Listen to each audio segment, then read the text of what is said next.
Philippe Méran, je suis photographe amateur et j'aime beaucoup la ville du Havre où je suis né.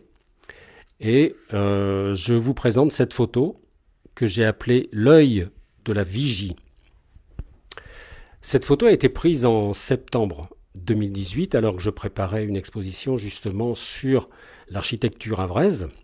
Et donc j'ai fait une image numérique et le but de cette photo, c'était que je préparais une exposition sur l'architecture havraise.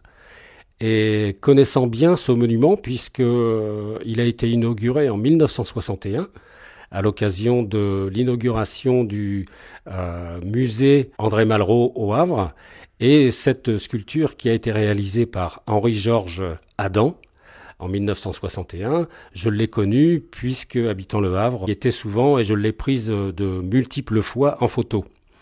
Le problème pour mon exposition en prévision, c'était que les bâtiments ou l'arrière-plan étaient vraiment trop présents. Et donc, il m'a fallu trouver une solution pour mettre en exergue cette sculpture tout en préservant quelque peu la situation.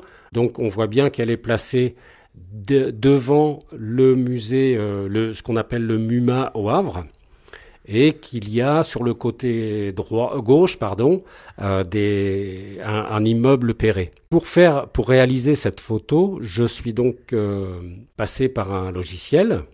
J'ai dupliqué la photo que j'avais prise. J'ai glissé entre ces deux photos un filtre de couleur bleue et jaune pour rappeler le ciel du Havre et son sable. Et ensuite, je suis revenu sur la photo du dessus et j'ai gommé tout ce qui me gênait dans cette photo, c'est-à-dire les bâtiments et le ciel également. Et ensuite, une fois cela fait, j'ai donc repris mon calque et j'ai diminué l'opacité de manière à faire apparaître à minima l'arrière-plan. Ce qui donne en visualisation directe, c'est-à-dire qu'on voit dans un premier temps uniquement cette sculpture et après, en s'approchant, on arrive à définir l'endroit où elle est située, puisqu'on aperçoit justement l'immeuble Perret et le musée, le MUMA.